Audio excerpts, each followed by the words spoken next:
What's up? This is Azadic Sports with another WWE video. Appreciate all the views on the last videos and shit. I appreciate that. Today's video is gonna be the top 5 worst WWE champions. I did top 5 worst, champions pretty much of all the other championships. And today it's gonna be the WWE title. Number 5, of my opinion, of the worst WWE champion of all time is The Miz. The Miz, he had a really cool cash-in moment, I will say. Like, when he cashed in, it was really cool. And it could have been really good because Miz was always a good character. But they made one mistake.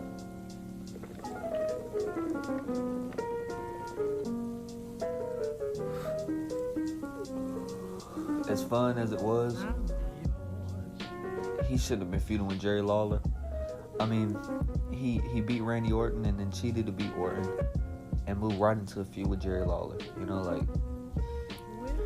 Out of everybody he could have feuded with, it was Jerry.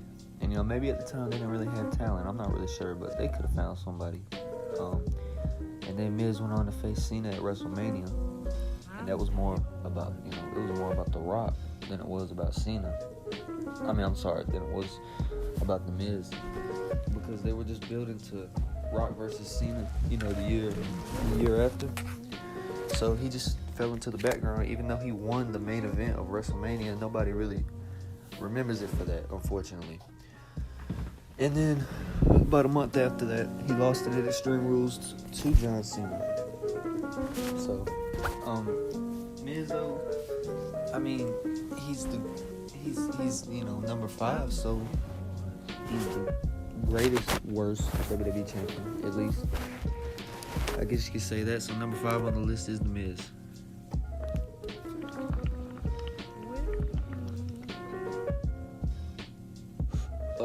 Number 4, this actually really upsets me to put him on here because I'm a big fan, but I'm gonna have to put Rob Van Dam on this list just for the fact that it only lasted 22 days and he never won it back and never really got back into that main event picture.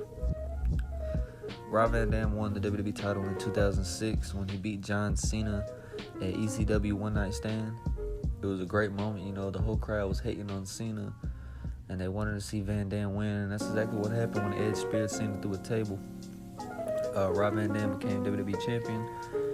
2 nights later, he became the first ever revived ECW champion. So that was really cool. But and his reign itself was pretty decent. It was going decent until it abruptly ended. It ended 3 weeks later after him and Sabu got pulled over for speeding, and they had marijuana and I think some Percocets. That was in the car with him, and maybe a bong. But so they were suspended indefinitely, and he dropped the WWE title to Edge on Raw, and then the next night on ECW he dropped the ECW title to the Big Show. He had a really good match with Edge at Vengeance 06, and he had a really good match against John Cena on Raw. But the fact that it only lasted for that long and it ended the way it did, unfortunately, I gotta put my boy at number 4, man. But shit, if you ask him, I'm sure he doesn't give a fuck.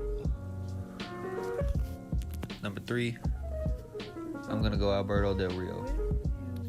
Now, Alberto Del Rio was on my top 5 worst world heavyweight champions too, but I will say he was a much better world champion than WWE champion.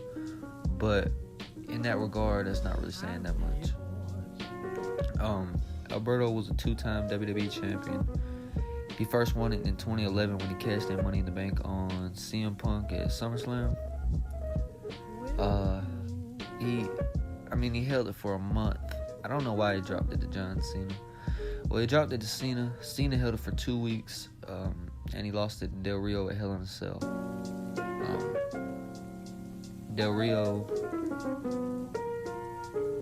he retained against Cena at Vengeance the next month.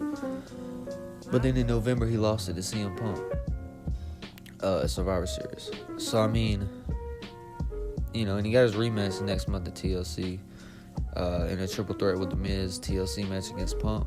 But I mean, that was it. That's all he did. I can't remember one memorable thing besides, the only thing I remember with him is like the picture of him when he won it and he was raising the title up after he won Money in the Bank on the entrance ramp. Just to be honest with you, bro.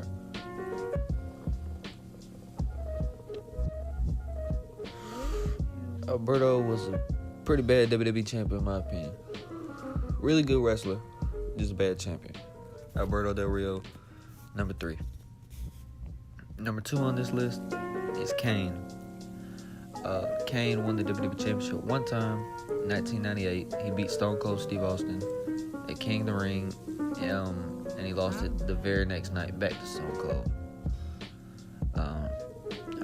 What else really needs to be said? It was a one-day reign. And I'm not going to include Rey Mysterio on this list just because he had it for less than a day, and I try not to include that. That's just too easy, But Kane, he had it for one day, and I think that's bad in my opinion. Like, he should have won it, and he should have at least got a month title reign. Like, it's Kane, man. He was a big deal back then too when he won it. But I really like Kane. He's a legend, man. But at least he had a world heavyweight title reign that lasted about 4, 5, 6 months. And in my opinion, I know a lot of people hate on it. Not hate on it, they just dislike it. But I like Kane's world title reign. His feud with The Undertaker, I was really into it when I was a kid, man. Like, maybe I'd have to rewatch it and see, how good it really was. But I just remember being, really intrigued with the shit when I was a kid. So, but anyways, WWE title, Kane is number 2, just for the fact that he only held it for 24 hours. And he won it due to a technicality. It was a first blood match, and he has a mask on and full body clothes with gloves, He had no skin showing, so kind of hard for him to lose. But anyway, number 1 worst WWE champion all time, and I think universally agreed upon, I believe, Jinder Mahal. When Jinder won the title against Randy Orton in 2017, I was confused. I was like laughing about it. I was like confused, and I was like, "This he's a fool, man. Like, what is this?" But as it went on, I was like, I'll give him a chance, and I really gave him like a chance. Like, I was kind of talking him up. Like, I wasn't saying he was great, but I was like, yeah, he's decent, man. He looked like a champion. He would come out with the suits, come out with the Singh brothers. He looked like a champion, but my biggest complaint with his reign is he never had matches. Like, he was barely ever featured in a match on SmackDown. Like, he would be on SmackDown every week, but he would just be talking or, like in a brawl with someone, interfering in somebody's match. Like, he was barely in a match. Like, he faced Luke Harper in a singles match, Ty Dillinger. He did face John Cena, but he just didn't really have matches on SmackDown, and I think it was because they didn't really want to overexpose him, because he's really not the best wrestler, but still, he barely had matches. By the time he started feuding with Shinsuke Nakamura, I was like over it. Like, once he beat him at SummerSlam, I was over it. Like, I was like, this ain't what it's supposed to be. And he lost it about 2 months after that to AJ Styles. And when he did, I was like, all right. I thought Jinder was gonna hold it for longer, because he had it long enough. But I thought he was gonna hold it longer. But I wasn't complaining that AJ won it. I'm a big AJ Styles fan. But yeah, man, I just think it was something that they tried, man. It just didn't work. They had to beat Randy Orton. They had him beat John Cena. I don't even know if he beat Cena, but he faced him. But it was just wasn't good, man. Jinder Mahal, number 1 on the list, top 5 worst WWE champions. I don't think anybody could disagree with number 1 at least being on the list. Maybe not number 1, even though he should be. But he definitely need to be on the list. But that was top 5 worst WWE champions all time from 1998 to present.